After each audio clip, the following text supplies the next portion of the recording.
Assalamualaikum warahmatullahi wabarakatuh. Salam sejahtera untuk kita semua. Selamat datang di channel saya Muhammad Rajib Khan. Ruang dialog santai tapi sangat bermakna. Tempat di mana kita mendalami isu-isu penting dalam dunia pertanian dan agribisnis Indonesia. Hari ini kita akan menyelami satu tema yang sangat relevan dan krusial, yakni advokasi modern dalam agribisnis. Tema ini bukan sekedar tentang menyuarakan kepentingan petani pelaku agribisnis, tapi juga tentang membangun perubahan sistemik demi keadilan ekonomi dan kedaulatan pangan nasional. Jadi teman-teman semua, ambil posisi yang nyaman, siapkan secangkir kopi dan teh dan mari kita mulai perjalanan intelektual ini. Saya yakin di akhir episode nanti kita semua akan memiliki perspektif baru tentang strategi advokasi dalam membentuk masa depan agribisnis Indonesia yang lebih adil dan berkelanjutan. Yang pertama, apa itu sih? Apa pengertian dari advokasi? Secara umum, advokasi dapat didefinisikan sebagai rangkaian tindakan strategis yang bertujuan untuk mempengaruhi kebijakan. Strategi yang bertujuan untuk mempengaruhi kebijakan, keputusan, atau praktik yang berdampak pada kelompok atau kepentingan tertentu. Dalam konteks agribisnis, advokasi berfokus pada upaya untuk menciptakan lingkungan yang lebih kondusif bagi pelaku sektor ini, mulai dari petani, pengusaha pertanian, hingga konsumen produk pertanian. Jadi, menurut Pete Rowan tahun 2003 dalam bukunya Advocacy for Social Justice, advokasi adalah proses yang bertujuan untuk mempengaruhi kebijakan publik dan alokasi sumber daya dalam rangka menciptakan perubahan sosial yang positif. Adapun dari World Bank tahun 2005, dia menyatakan bahwa advokasi sebagai tindakan yang bertujuan untuk mempengaruhi kebijakan dan praktik di tingkat lokal, nasional, dan internasional. Jadi ada beberapa jenis advokasi dalam agribisnis. Yang pertama adalah advokasi kebijakan. Apa sih itu advokasi kebijakan? Berupaya mengubah atau mengaruhi kebijakan pemerintah terkait pertanian seperti subsidi, regulasi, ekspor, impor, pengelolaan sumber daya alam, dan perlindungan petani. Jadi advokasi yang selanjutnya yang akan saya bahas adalah advokasi pasar. Apa? Fokus pada upaya untuk menciptakan pasar yang lebih adil dan menguntungkan bagi petani dan pelaku agribisnis, termasuk isu harga, transparansi rantai pasok, dan akses pasar. Jadi advokasi selanjutnya adalah advokasi hak. Apa sih advokasi hak? Memperjuangkan hak petani dan pekerja pertanian seperti hak atau atas tanah, upah yang layak, dan kondisi kerja yang aman.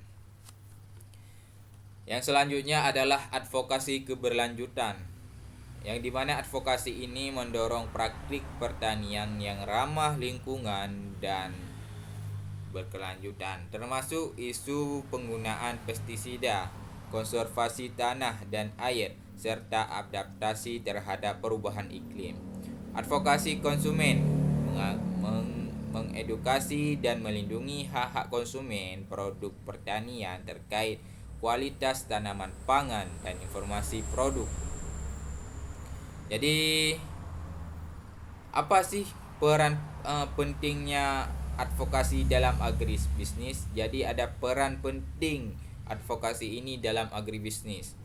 Yang pertama adalah dari petani ke pasar.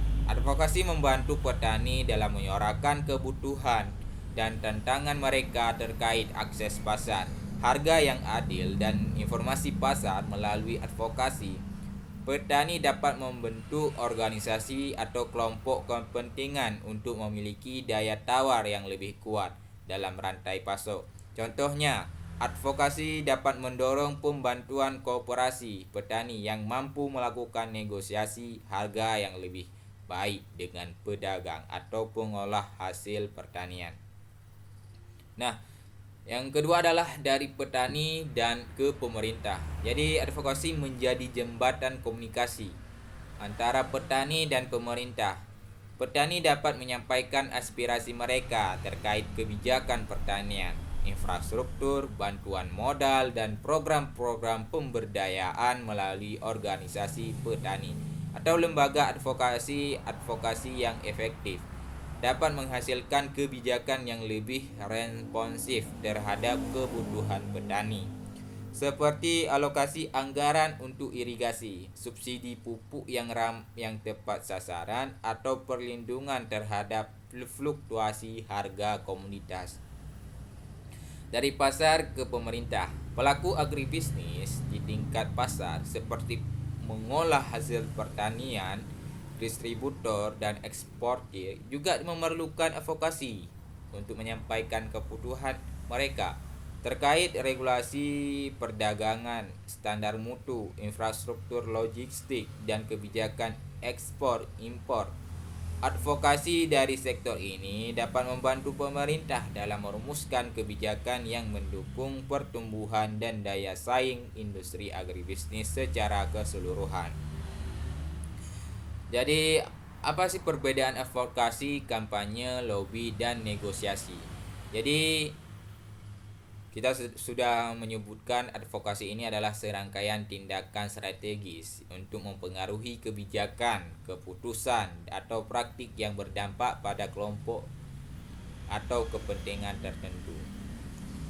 Fokus utamanya adalah perubahan kebijakan, regulasi, atau praktik yang lebih menguntungkan bagi kelompok yang diadvokasikan. Cara yang utama yang dilakukan advokasi adalah penelitian, analisis kebijakan, membangun koalisi, mobilisasi publik, komunikasi medis, lobby, kampanye. Jadi, apa sih pengertian dari kampanye? Kampanye adalah upaya untuk terorganisir untuk mencapai tujuan tertentu, seringkali bersifat publik dan melibatkan berbagai kegiatan komunikasi dan mobilisasi. Fokus utama dari kampanye adalah meningkatkan kesadaran publik, membangun dukungan, dan menekankan pihak yang berwenang untuk mengambil tindakan tertentu. Jadi cara utama yang ada pada kampanye adalah operasi publik, demonstrasi, petisi, penggunaan media sosial, iklan,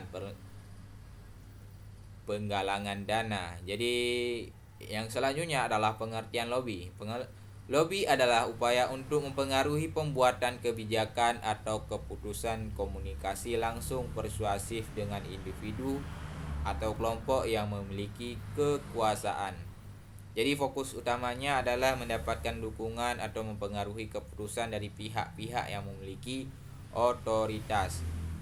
Cara utama adalah pertemuan tatap muka, presentasi, penyediaan informasi, membangun hubungan personal, memberikan dukungan politik finansial dalam batas etika hukum. Jadi yang selanjutnya adalah pengertian negosiasi. Negosiasi proses diskusi tawar dan menawar antara dua atau lebih pihak dengan kepentingan yang berbeda untuk mencapai kesepakatan yang saling menguntungkan. Jadi fokus utamanya adalah mencapai kesepakatan atau kompromi atas isu atau masalah tertentu. Jadi yang cara utamanya atau metode utama adalah diskusi, argumentasi, tawar-menawar, identifikasi kepentingan bersama, mencari solusi kreatif. Nah, selanjutnya kita akan membahas isu-isu terkait dengan advokasi. Ini isu-isu strategis yang terkait dengan advokasi. Itu adalah yang terpaku dalam agribisnis. Ini seperti contohnya petani lokal versus petani versus versus impor. Jadi teman-teman yang budiman, apa sih yang menjadi ini diangkat sebagai isu? Isu ini adalah jantung dan ketahanan pangan dari kedaulatan pangan suatu negara. Advokasi di sini berfokus pada keseimbangan antara memenuhi kebutuhan konsumsi domestik melalui produksi lokal dan peran impor dalam menjaga stabilitas pasokan dan harga. Nah, mengapa perlu diadvokasikan? Kedaulatan pangan. Yang pertama adalah kedaulatan pangan. Keterbantungan berlebihan pada impor dapat mengancam kedaulatan pangan, membuat negara rentan terhadap gejolak pasar global dan kebijakan negara ekspor. Selanjutnya adalah kesejahteraan.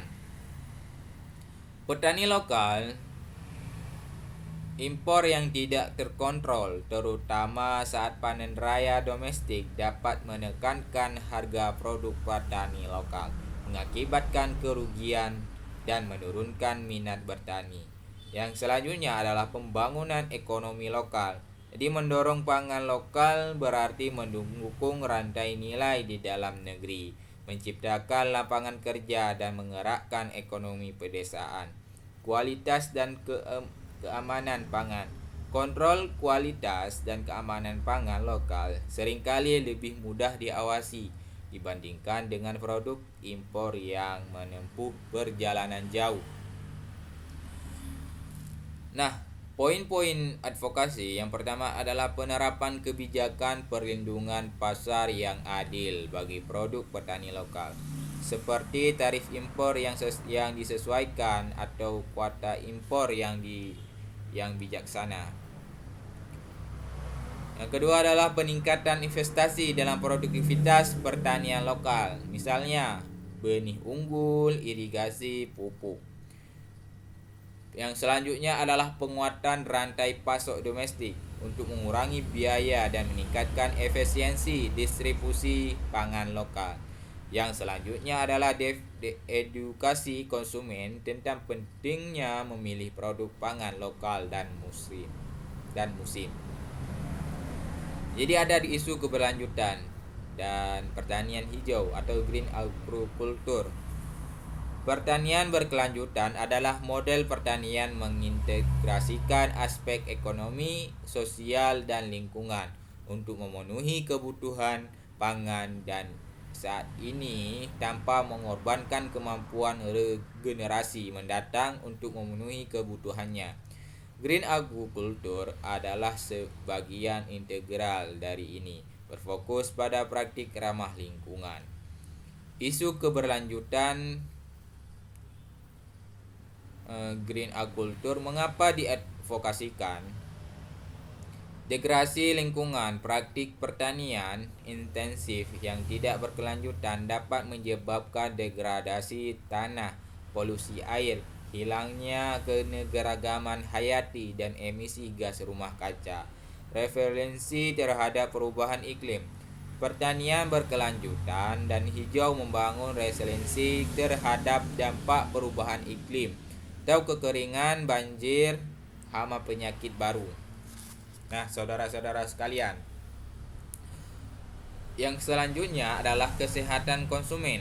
Pengurangan penggunaan bahan kimia berbahaya dalam pertanian, mendukung kesehatan konsumen dan ekosistem, peningkatan kualitas produk.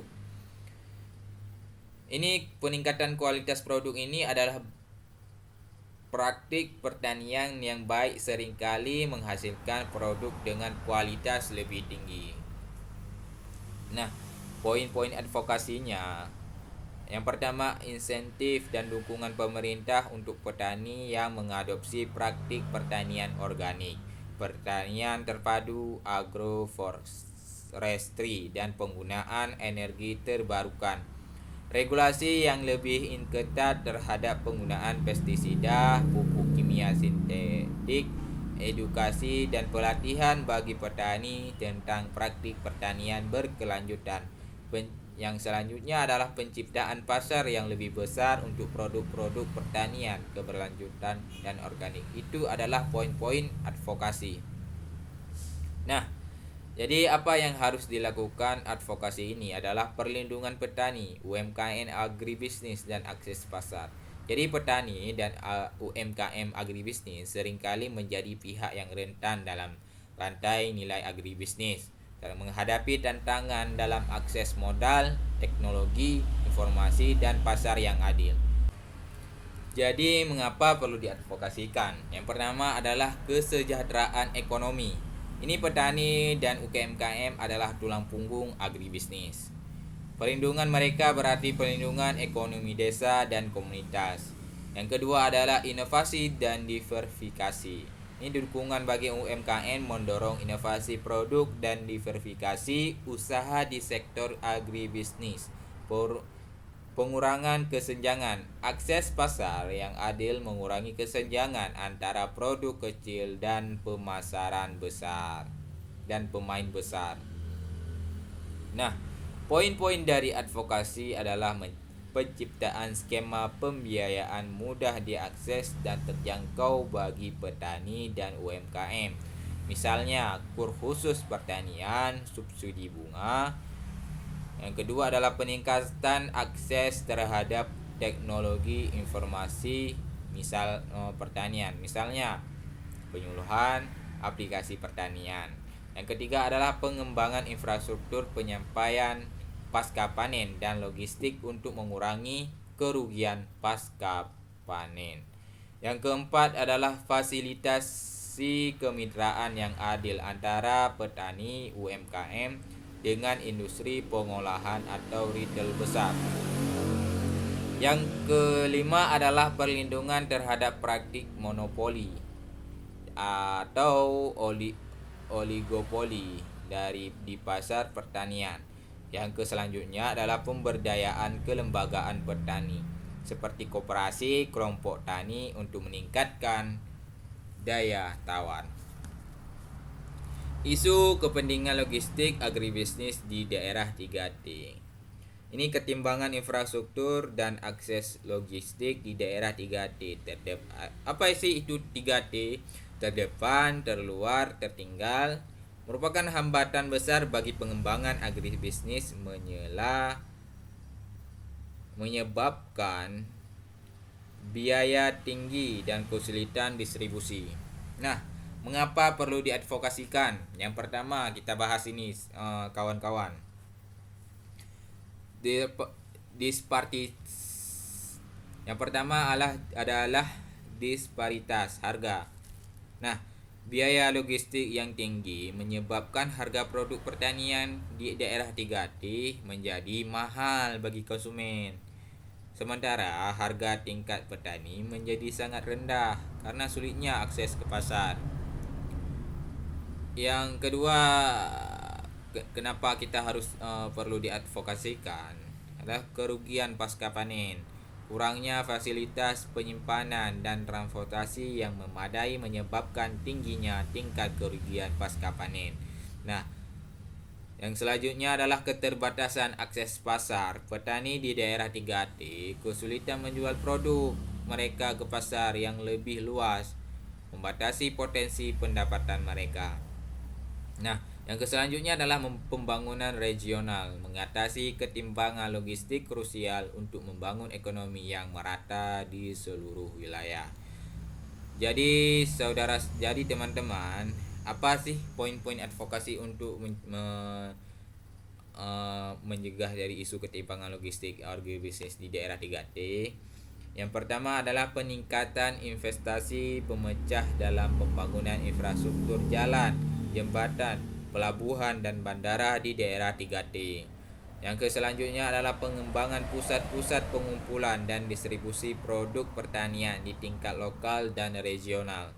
Yang selanjutnya adalah pemberian insentif bagi perusahaan logistik untuk beroperasi di daerah 3T. Yang keempat adalah pemanfaatan teknologi digital untuk informasi logistik dan manajemen rantai pasok di daerah terpencil. Yang selanjutnya adalah pengembangan modal transportasi alternatif yang sesuai dengan kondisi geografis daerah diganti. Nah, ada studi kasus advokasi pangan organik di daerah food estate dan digitalisasi supply chain. Nah, studi kasus ini menyoroti bagaimana advokasi pangan organik dapat berintegrasi dengan dua tren besar. Yang pertama adalah program food estate, lumbung pangan skala besar, dan digitalisasi rantai pasok. Nah, apa dari latar belakangnya, saudara-saudaraku sekalian? Yang pertama adalah pangan organik. Di sektor yang berkembang pesat didorong oleh kesadaran konsumen akan kesehatan dan lingkungan. Namun tantangannya adalah sertifikasi, biaya produksi yang lebih tinggi dan akses pasar.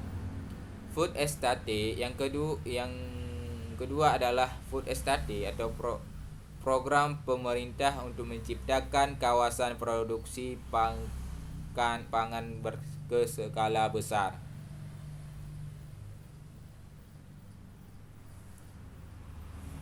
Seringkali untuk komoditas tertentu tujuan utamanya adalah ketahanan pangan nasional, tetapi ada kekhawatiran tentang dampak lingkungan dan sosial.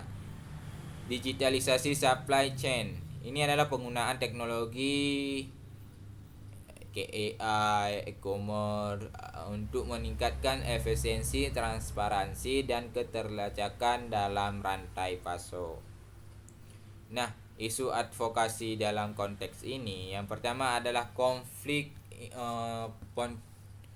potensial. Jadi program food estate yang berorientasi monokultur dan intensifikasi dapat bertentangan dengan prinsip-prinsip pertanian organik dan berkelanjutan. Advokasi diperlukan untuk memastikan bahwa food estate mempertimbangkan praktik keberlanjutan atau bahkan mengintegrasikan zona organik. Peluang digitalisasi dapat menjadi alat advokasi yang kuat untuk pangan organik. Nah, platform e-commerce dapat menghubungkan langsung petani organik dengan konsumen. Blockchain dapat menjamin transparansi, sertifikasi, dan keterlusuran produk. Dan data analistik dapat mengidentifikasi pasar potensial. Sertifikat dari standar. Advokasi untuk penyederhanaan proses sertifikasi organik dan pengembangan standar yang terjangkau bagi petani kecil. Dukungan kebijakan. Nah, mendorong kebijakan yang mendukung pengembangan rantai nilai pangan organik, termasuk insentif pajak, subsidi, dan program pendidikan. Nah, poin-poin advokasi yang pertama adalah integrasi prinsip pertanian organik berkelanjutan dalam perencanaan dan pelaksanaan program food estate. Pengembangan infrastruktur digital yang mendukung transparansi dan keterlusuran produk organik. Nah, yang ketiga adalah fasilitasi akses petani organik ke platform digital dan pelatihan penggunaan teknologi. Yang terakhir adalah penyusunan regulasi yang jelas dan mendukung ekosistem pangan organik, termasuk skema sertifikasi partisipatif atau PGS sebagai alternatif sertifikat pihak ketiga untuk petani skala kecil. Nah, teman-teman, tadi yang sudah kita bahas tentang isu-isu yang terjadi dalam agribisnis. Nah, sekarang kita akan membahas. Jadi teman-teman, kita sekarang bahas tentang teknik dan strategi advokasi modern dalam agribisnis. Jadi dalam advokasi ini harus dilakukan teknik dan strategi. Jadi yang pertama yang harus dilakukan tekniknya adalah digital advokasi. Apa sih itu digital advokasi?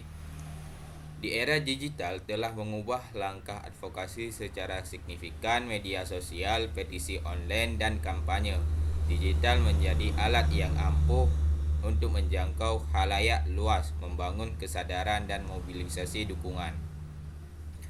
Nah, yang kedua adalah grassroots advokasi. Ini apa? Ini berfokus pada mobilisasi dan pemberdayaan masyarakat di tingkat akar rumput. Dalam konteks ini adalah komunitas petani. Kekuatan advokasi ini terletak pada jumlah dan suara kolektif dari individu yang terdampak langsung oleh isu yang diperjuangkan. Nah, yang ketiga adalah mediasi relation. Ini adalah membangun hubungan balik dengan media cetak, elektronik, dan daring adalah kunci untuk memperluas jangkauan pesan advokasi dan membentuk opini publik.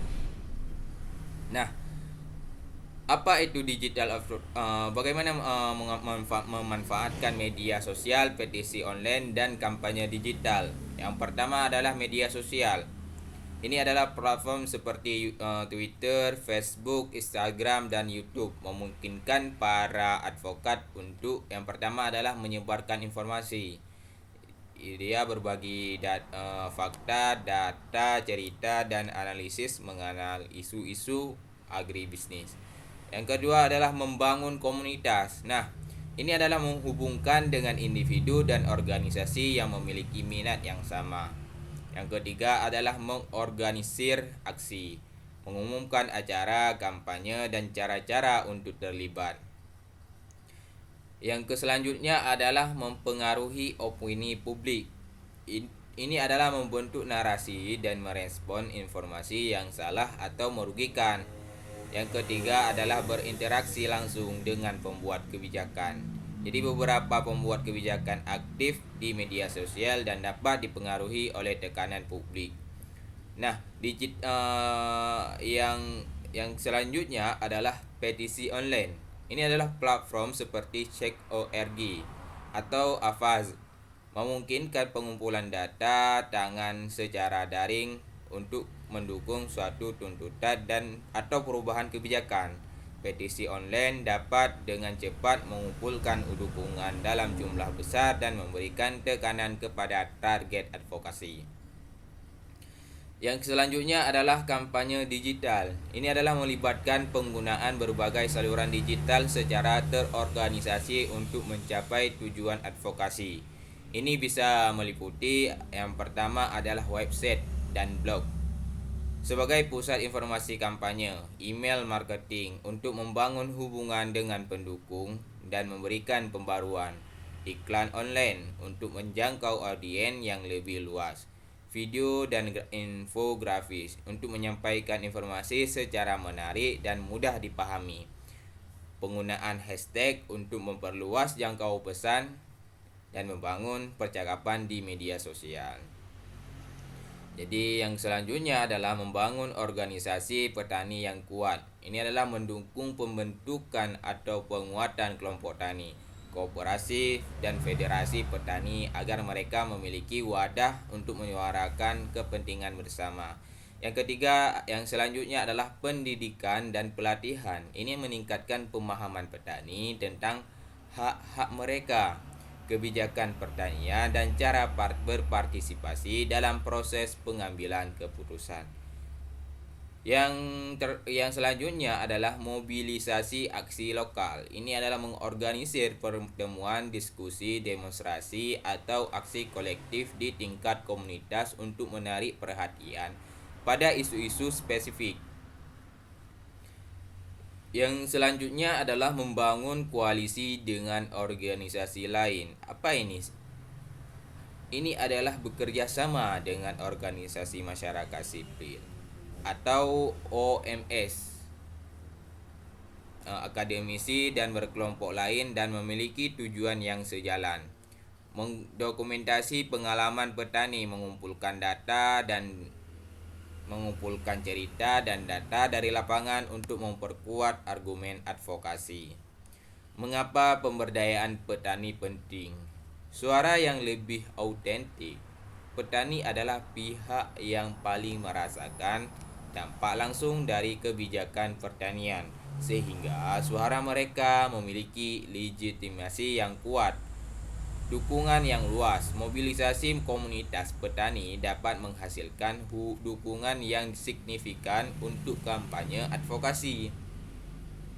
Yang selanjutnya adalah akuntabilitas pembuat kebijakan. Ini adalah tekanan dari konstituen di tingkat lokal dapat mendorong pembuat kebijakan untuk lebih responsif. Nah, media relationship dalam advokasi agribisnis ada beberapa poin. Yang pertama adalah mengembangkan pesan yang jelas dan menarik. Pesan advokasi harus dipahami dan relevan bagi audiens media.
Teman-teman pendengar yang budiman, mari kita mulai bahasan kita dari pertanyaan mendasar.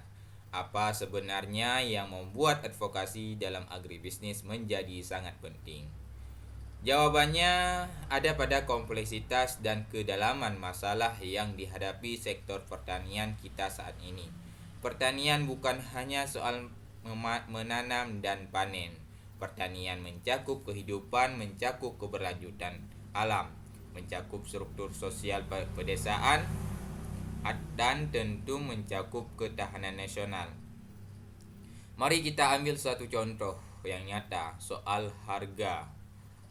Ketika harga hasil pertanian jatuh saat panen raya, petani kita justru merugi, mereka tidak bisa menutup biaya produksi.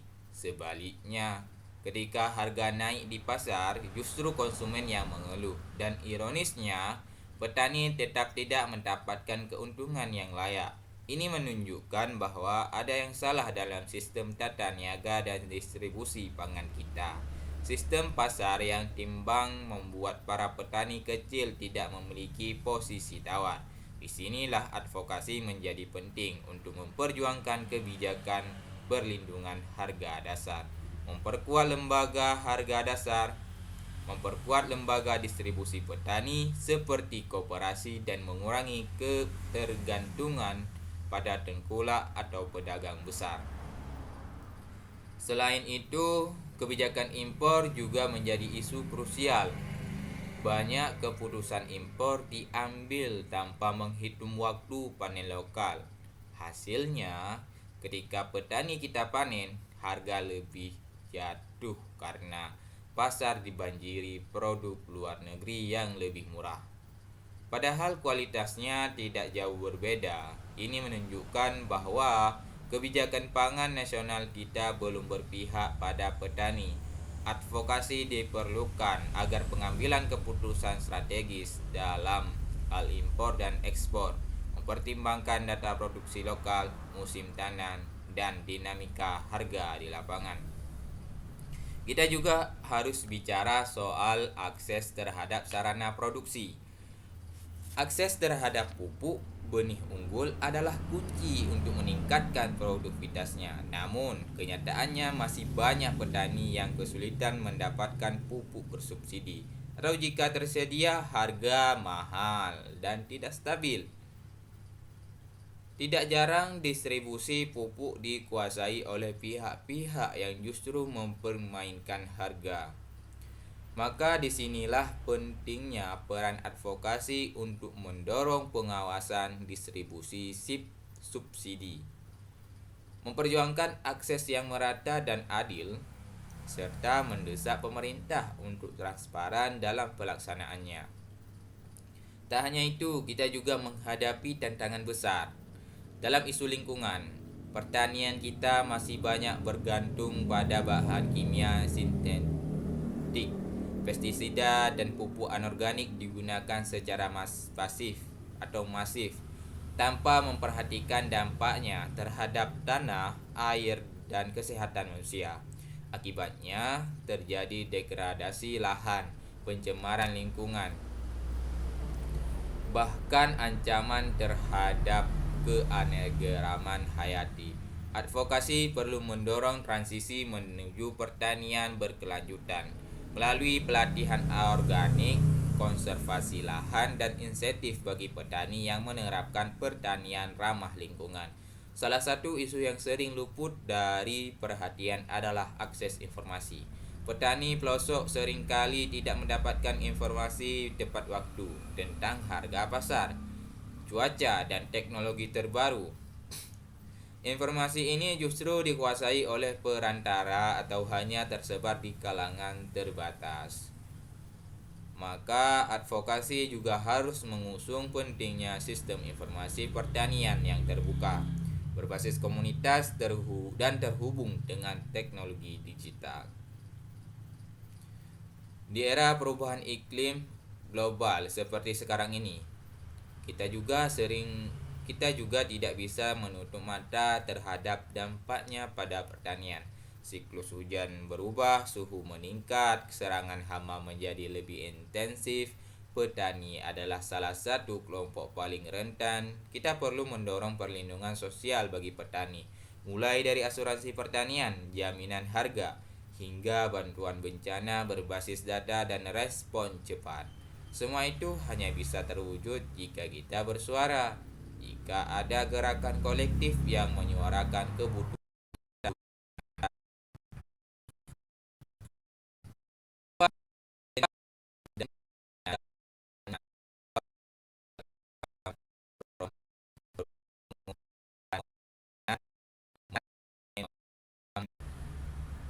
Apa sebenarnya yang membuat advokasi dalam agribisnis menjadi sangat penting?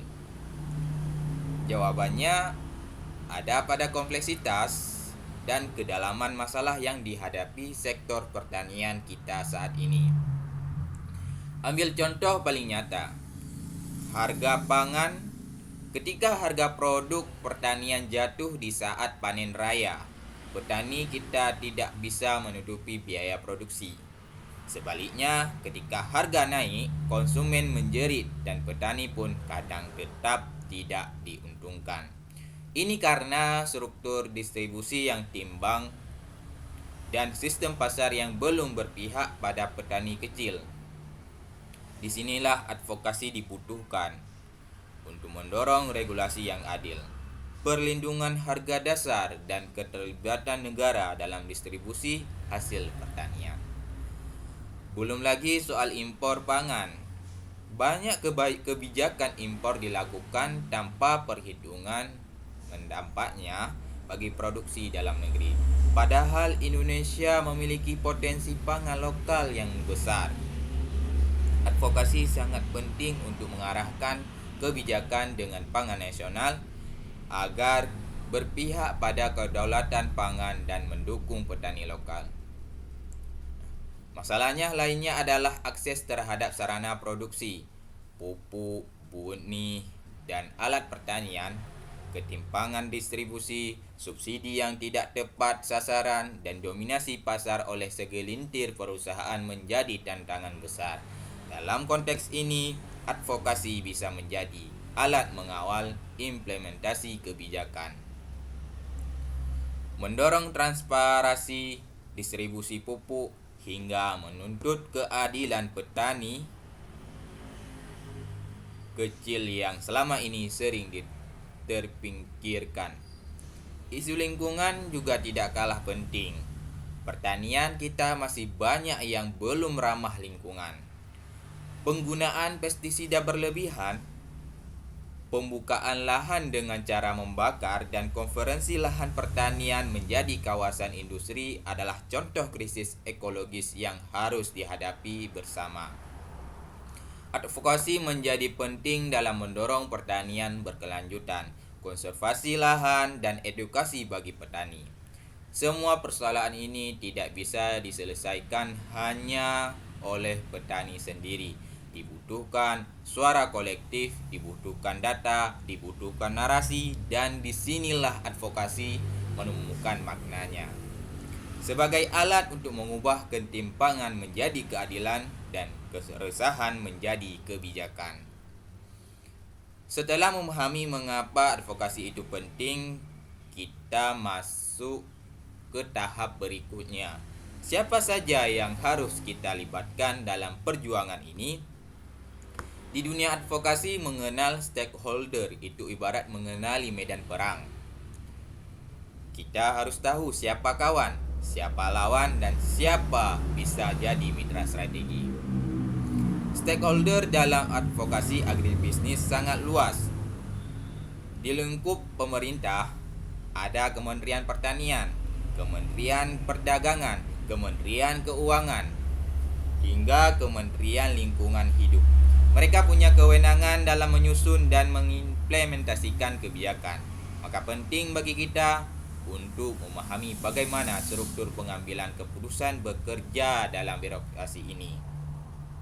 Selain itu, pemerintah daerah khususnya Dinas Pertanian punya peran penting dalam menyalurkan program ke petani. Mereka harus diajak berdialog, diawasi dan jika perlu didampingi agar implementasi program berjalan tepat sasaran. Di sisi lain, kita juga punya organisasi petani, koperasi, dan kelompok tani. Mereka adalah aktor utama yang paling berdampak sekaligus memiliki kekuatan basis massa. Sayangnya, kekuatan ini seringkali belum termobilisasi secara maksimal. Disinilah pentingnya membangun solidaritas horizontal dan menyatukan suara mereka dalam forum yang lebih terorganisir.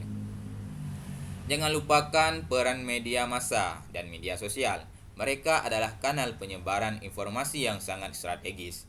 Jika dikelola dengan baik, media bisa menjadi sekutu dalam membentuk opini publik dan mendorong dukungan masyarakat luas terhadap isu-isu agribisnis.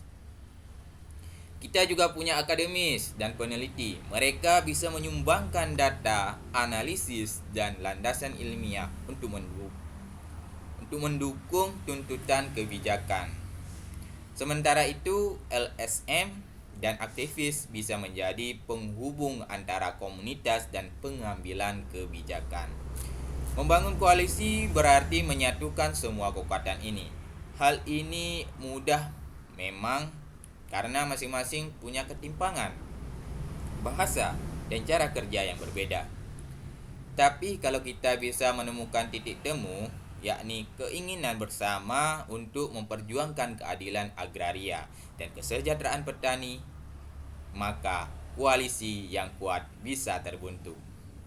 Koalisi yang efektif tidak dibangun dari relasi kekuasaan, melainkan dari rasa saling percaya, kejelasan visi, dan distribusi peran yang adil. Maka dalam membangun gerakan advokasi, mari kita buka ruang kolaborasi, perkuat komunikasi lintas sektor, dan jangan ragu untuk merangkul siapa saja yang punya kepedulian terhadap nasib petani Indonesia. Jadi teman-teman semua, sekarang kita masuk ke bagian yang menurut saya sangat strategis, yakni tentang bagaimana menyampaikan pesan advokasi secara efektif. Kita hidup di era banjir informasi, tapi tahukah Anda, yang paling melekat di benak orang bukanlah angka atau grafik, melainkan cerita. Inilah kekuatan storytelling. Terlebih lagi, kalau disertai data yang valid, kita menyebutnya sebagai storytelling berbasis data. Dalam advokasi, storytelling berfungsi sebagai jembatan antara kenyataan di lapangan dan ruang pengambilan keputusan. Cerita mampu menghidupkan statistik, cerita menyentuh perasaan, dan cerita dan perasaan itulah yang sering mendorong aksi nyata. Tapi kita tak bisa hanya mengandalkan kisah dramatis.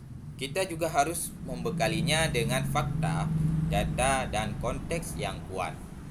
Coba bayangkan, daripada kita mengatakan harga sayur anjlok dan petani merugi, akan jauh lebih menggugah jika kita mulai dengan bayangkan Bu Minah, seorang petani dari lereng Merapi. Ia bangun pukul 5 pagi, berjalan ke ladang menanam dan memanen sendiri. Tapi saat panen tiba, harga wortel hanya Rp1.000 per kilo, bahkan tak cukup untuk membayar tenaga panen. Kemudian kita lengkapi dengan data yang memperkuat narasi. Menurut Badan Pusat Statistik, 60% petani hortikultura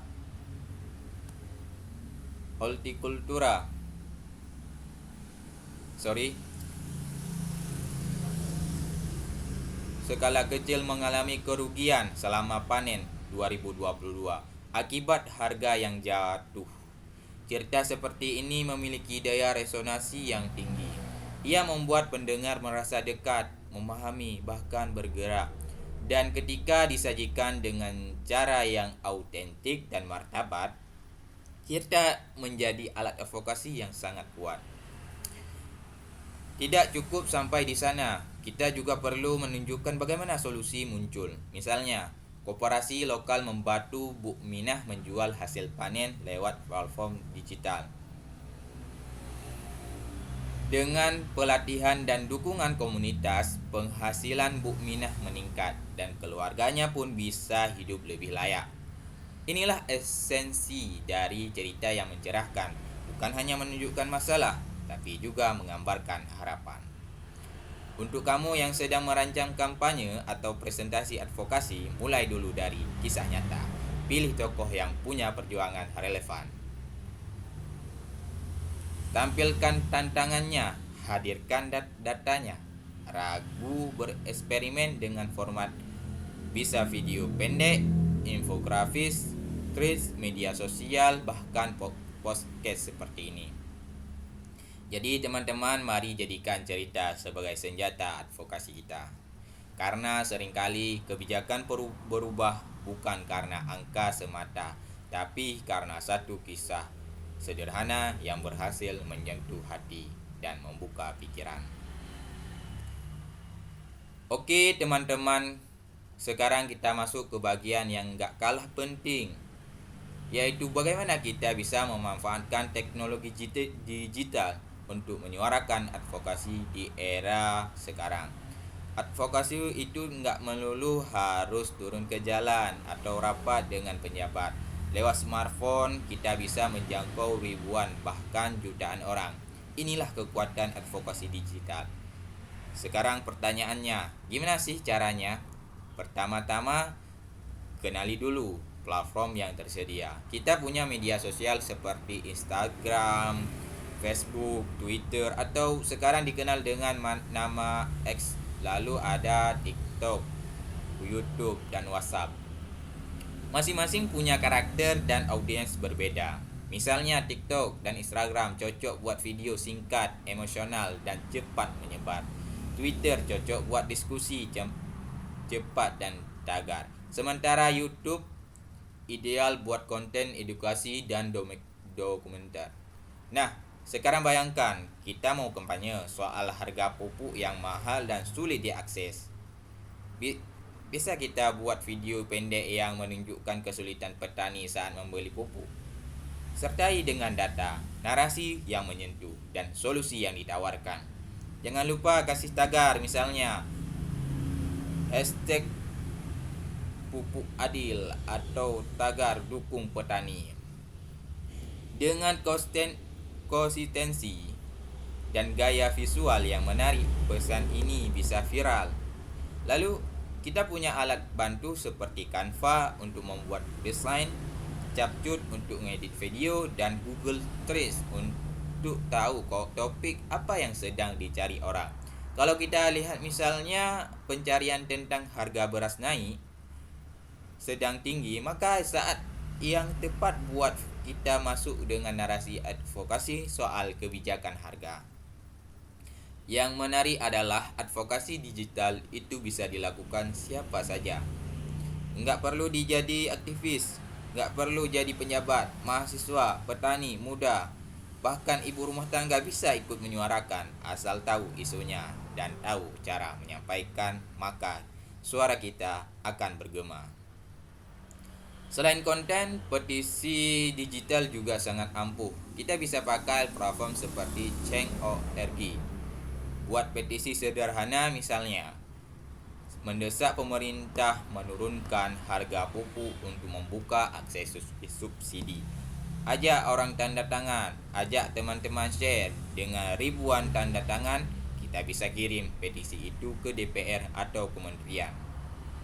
Tapi ingat, kunci dari semua ini adalah konsistensi dan kejujuran. Jangan bikin konten sensasional yang menyesatkan. Jangan menyebar hoaks. Tetap pegang prinsip data, empati, dan solusi. Karena tujuan kita bukan cuma viral, tapi mengubah cara pikir dan pada akhirnya kebijakan. Jadi kalau teman-teman punya cerita, punya data, atau punya keresahan soal isu pertanian, jangan diam, angkat suara, rekam videomu, tulis opinimu, sebarkan kampanye. Karena sekarang setiap orang bisa jadi corong perubahan. Nah, baik teman-teman, Kita lanjut ke topik yang sering kali diabaikan, tapi justru sangat penting. Bagaimana kita menghadapi krisis dalam dunia advokasi? Ya, karena dalam perjuangan menyuarakan kebenaran, bukan tidak mungkin kita akan dihadapkan pada tekanan, misi informasi, bahkan serangan balik. Itulah pentingnya kita memiliki strategis manajemen krisis dalam advokasi agribisnis. Krisis bisa muncul kapan saja dan hari dan dari mana saja. Bisa karena adanya berita bohong, hoaks yang menyudutkan petani. Bisa karena kebijakan dadakan dari pemerintah yang merugikan petani atau pelaku usaha kecil. Atau bahkan karena kampanye tandingan dari pihak yang tidak sejalan dengan perjuangan kita. Langkah pertama dalam manajemen krisis adalah persiapan. Artinya kita harus punya tim yang siap tanggap, bisa terdiri dari juru bicara, ahli komunikasi, perwakilan petani, dan kalau perlu pendamping hukum. Tim ini harus tahu siapa yang bicara, apa yang harus dikatakan, dan bagaimana menyampaikannya dengan tenang dan tegas. Langkah kedua adalah monitoring. Kita perlu memantau media sosial, berita, dan opini publik secara rutin. Gunakan alat bantu seperti Google Alert atau social listening tools. Dengan begitu, kita bisa mendeteksi potensi krisis sejak dini dan merespon sebelum isu membesar. Langkah ketiga adalah merespon secara tepat dan akurat. Jangan sampai kita membiarkan isu berkembang tanpa klarifikasi. Tapi juga jangan terburu-buru membantah jika belum memiliki data. Dalam situasi krisis, kita perlu menyampaikan pernyataan yang faktual, tidak emosional dan struktur. Tunjukkan empati pada pihak yang terdampak, sekaligus tegaskan posisi kita. Contoh sederhana, jika ada hoak yang menyebut petani sengaja menimbun beras untuk menaikkan harga, kita bisa keluarkan data pasokan dan penyaluran, serta testimoni dari petani dan pembeli. Tampilkan sisi manusiawinya, bahwa mereka bukan spekulan, tapi korban dari sistem distribusi yang tidak adil. Langkah berikutnya adalah evaluasi pasca krisis. Setelah isu reda, duduk bersama tim, tinjau ulang yang sudah dilakukan. Ada yang berhasil? Apa yang berhasil? Apa yang perlu diperbaiki? Apakah sistem komunikasi kita sudah cukup solid? Dan dari sini kita bisa memperkuat kapasitas ke depan. Yang paling penting adalah menjaga reputasi dan kepercayaan publik. Sekali kita kehilangan kredibilitas karena salah langkah saat krisis, maka akan sulit mendapatkan kembali. Maka setiap pertanyaan, setiap konten harus disusun dengan hati-hati, tanggung jawab. Jadi teman-teman, dalam advokasi jangan hanya siapkan kampanye, siapkan juga strategi jika kampanye itu diserang. Karena setiap perjuangan besar pasti diuji. Dan justru dalam krisis, karakter sejati dari gerakan advokasi akan terlihat. Nah teman-teman, akhirnya kita sampai di bagian penutup dari episode ini hari ini.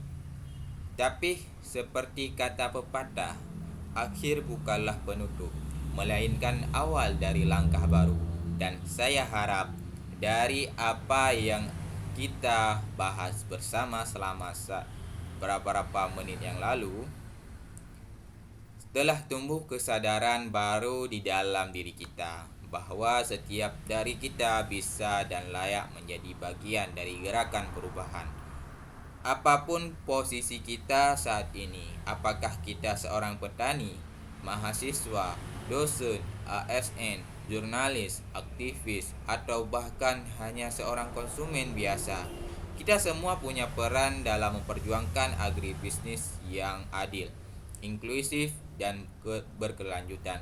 Karena pada dasarnya apa yang kita makan setiap hari adalah hasil dari keringat petani. maka sangat wajar kalau kita juga ikut menyuarakan hak dan martabat mereka. Advokasi bukan cuma soal turun ke jalan atau membuat petisi. Ia bisa hadir dalam membentuk sederhana, menyebarkan informasi yang benar, mendukung produk lokal, menghadiri diskusi, ikut dalam forum-forum pertanian atau mengedukasi teman-teman kita tentang pentingnya pangan yang berdaulat. Kita juga belajar hari ini bahwa advokasi butuh strategi, dari memahami isu-isu mendasar seperti pangan dan logistik, membangun koalisi lintas sektor, menyusun cerita yang menggugah, memanfaatkan teknologi digital, hingga menyiapkan langkah yang krisis data. Semua itu saling terhubung dan tidak bisa berdiri sendiri. Saya percaya bahwa Indonesia punya potensi besar di bidang pertanian, tapi tanpa dukungan kebijakan yang tepat, tanpa partisipasi publik, dan tanpa suara kolektif yang terus menyuarakan keadilan, potensi itu hanya akan jadi wacana. Maka mari kita ubah wacana jadi gerakan, ubah keresahan jadi aksi, dan ubah niat baik jadi sistem yang berpihak pada rakyat kecil. Terima kasih telah setia mendengarkan episode ini sampai akhir. Semoga apa yang kita bahas hari ini bisa menjadi inspirasi pemantik semangat dan tentu saja bahan refleksi. Jika teman-teman merasa podcast channel ini bermanfaat, jangan ragu untuk membagikannya, mendiskusikannya, dan menerapkannya dalam lingkungan masing-masing. Sampai jumpa di episode berikutnya. Tetap semangat, tetap kritis, dan tetap peduli, karena perubahan besar selalu dimulai dari langkah kecil yang konsisten dan penuh kesadaran. Wassalamualaikum warahmatullahi wabarakatuh.